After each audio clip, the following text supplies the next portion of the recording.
교사 아카데미, 오늘은 7번째 시간 죽음과 소망에 대해서 함께 보도록 합니다. 첫 번째 주제입니다. 부활을 고대하고 소망하십시오. 형제들아, 자는 자들에 관하여는 너희가 알지 못함을 우리가 원하지 아니하노니 이는 소망 없는 다른 이와 같이 슬퍼하지 않게 하려 함이라.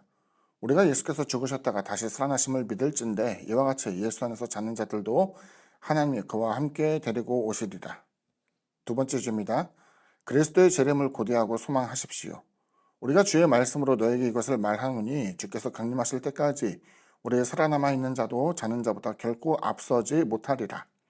주께서 호령과 천사장의 소리와 하나님의 나팔 소리로 친히 하늘로부터 강림하시리니 그리스도 안에서 죽은 자들이 먼저 일어나고 그 후에 우리의 살아남은 자들도 그들과 함께 구름 속으로 끌어올려 공중에서 주를 영접하게 하시리니 그리하여 우리가 항상 주와 함께 있으리라. 그러므로 이러한 말로 서로 위로하라. 세 번째 주입니다. 주의 날을 고대하고 소망하십시오. 형제들아, 때와 시기에 관하여는 너에게 쓸 것이 없음은 주의 날이 밤에 도둑같이 이를 줄을 너희 자신이 자세히 알기 때문이라. 그들이 평안하다 안전하다 할 그때에 임신한 여자에게 해산의 고통이 이름과 같이 멸망이 갑자기 그들에게 이르리니 결코 피하지 못하리라. 형제들아, 너희는 어둠에 있지 아니하며 하매 그날이 도둑같이 너희에게 임하지 못하리니 너희는 다 빛의 아들이요 낮의 아들이라. 우리가 밤이나 어둠에 속하지 아니하나니 그러므로 우리는 다른 이들과 같이 자지 말고 오직 깨어 정신을 차릴지라. 자는 자들은 밤에 자고 취한 자들은 밤에 취하되 우리는 낮에 속하였으니 정신을 차리고 믿음과 사랑의 호심경을 붙이고 구원의 소망의 투구를 쓰자. 하나님이 우리를 세우심은 노하심에 이르게 하심이 아니요 오직 우리 주 예수 그리스도로 말미암아 구원을 받게 하심이라. 예수께서 우리를 위하여 죽으사 우리로 하여금 끼어 있든지 자든지 자기와 함께 살게 하려 하셨느니라. 그러므로 피차 권면하고 서로 덕을 세우기를 너희가 하는 것 같이 하라. 정리합니다. 첫 번째 내용을 보면은 주님의 재림을 고대하던 이들에게도 세월이 지나서 죽음이 찾아오게 되었습니다. 이 내용을 보면은 이제 주님께서 부활 승천하실 때 나를 찌른 자도 나를 볼 것이다 라고 하면서 주님께서 승천하시며 임박한 재림에 대해서 사람들은 소망을 갖게 되었어요. 그러니까 우리가 생각할 때 사도 바울 선생이 다니면서 교회를 세운 것을 이제 보게 되지만 그 교회는 당시에 어떤 유산과 같이 건물을 세우고 마치 100년, 1000년 계속 이어지게 될 건물의 모습을 떠올리게 된 것이 아니라 말 그대로 전도를 위해서 선교를 위하여서 전진 기지와 같이 잠깐 동안 머물러 있지만 이내 곧 예수님께서 오시게 되면은 새 시대가 열리게 되기 때문에 잠시 거하게 되는 거처로서의 교회를 강조하게 된 거예요. 자, 그런데 문제가 하나 생겼어요. 주님이 속히 온다라고 이야기해서 사람들은 분주하게 복음을 전하게 되는데 그 중에 사람들이 시간이 점차 지나면서 이제 생명을 다하게 되는 일이 일어나게 된 것이죠. 사람들은 생각합니다. 그러면 우리는 어떻게 되는 것인가? 주님의 부활 때문에 생업도 우리가 물리치고 청빈한 모습에서 그냥 복음 사역에서 전념하게 되는데 시간이 지나서 우리의 운명은 어떻게 되는 것인가? 이것에 대해서 생각이 된 것이죠.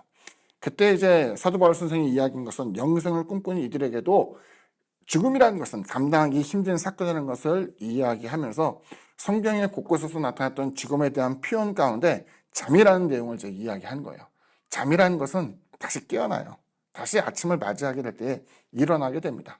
그리스도인들의 죽음이라는 것은 영원한 생명, 영생 앞에서 잠깐 동안 눈을 감고 피곤함 가운데 눈을 감지만 그 이튿날이 되면은 생생한 모습으로서 다시 일어나게 되는 것처럼 이것을 잠으로서 표현하고 있었죠. 두 번째 내용 보게 되면은 주님이 도래할 때에 산자들도 신령한 몸으로 변화될 것을 바울은 이제 알게 해 주었어요. 그럼에도 불구하고 죽은 자의 부활이 반드시 먼저 일어날 것을 당부합니다. 이것은 먼저 죽음을 맞이한 자들에게 있어서 크나큰 위로가 된 것을 보여주고 있죠. 근데 이제 우리는 이렇게 물어볼 수 있어요. 아니, 죽었다가 다시 살아나는 게 가능한가? 이것에 대해서 내가 무슨 증거로서 내 마음을 위로할 수 있겠는가라는 것을 물어보게 되겠죠. 그 부분에 대해서 바울이 이야기한 것은 바로 그리스도의 부활이에요.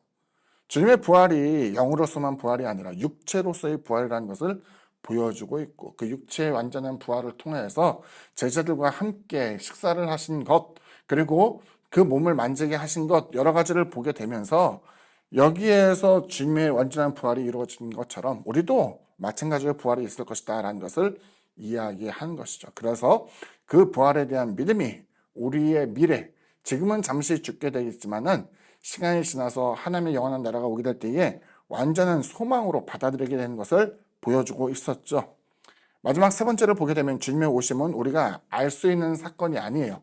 그래서 참 재밌는 게 저도 이제 10대 때 그랬고 20대 때도 마찬가지였고 종말에 대해서 관심이 굉장히 많았어요. 왜냐하면 그 당시 눈으로 보더라도 세상이 막 썩고 부조리가 많고 이런 일들에 있어서 하나님의 임박한 심판과 재림에 대한 것을 받아들였기 때문에 주님이 언제 오실지에 대해서 굉장히 궁금했었어요. 근데 이제 신학교를 가게 되어서 교수님과 이야기하면서 몇 가지 깨달은 것이 있었는데 세상의 종말도 종말이고 내가 죽는 것도 종말이에요. 내 개인으로 봤을 때.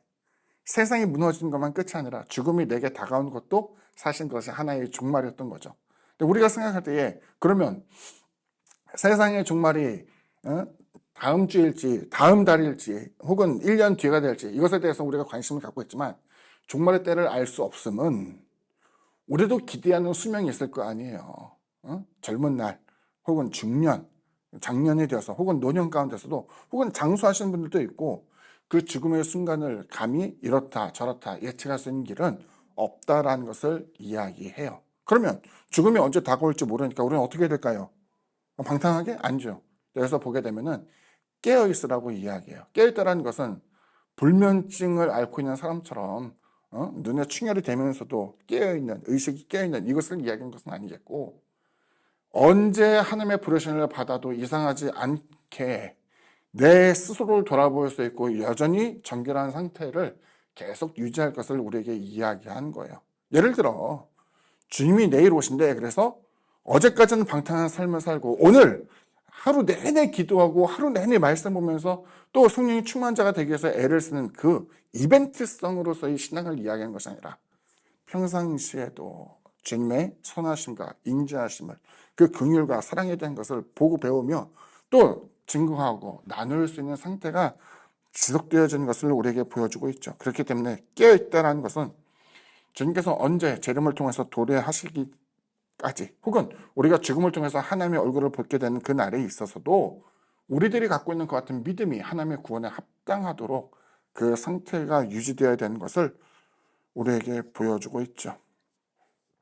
세상에 악함이라는 것은 많은 것들을 소유한다라고 생각이 돼요. 거기에는 부유함도 있겠고 명성도 있겠고 근데 시간이 지나면서 느끼게 되는 것은 그 악한 자들의 세월이 장구할 것처럼 보이지만 그 결말이 별로 좋지 않아요. 독재자들의 모습도 그러하고 얼마 전에 이제 필리핀의 대통령이었던 사람도 이제는 재판관에 끌려가게 되어서 커다란 이제 사람들을 죽이고 처형했던 것에 대한 처벌을 받게 된다라고 이야기를 합니다. 세상의 모든 것들이 자신이 무엇으로 심든지 그대로 거둔다라고 이야기한 것처럼 이벤트의 모습이 아니라 우리의 신앙이 주님이 원하시는 빛과 소금의 사명을 잘 감당할 수 있는 우리가 되기를 바랍니다. 오늘 강의 여기까지입니다. 감사합니다.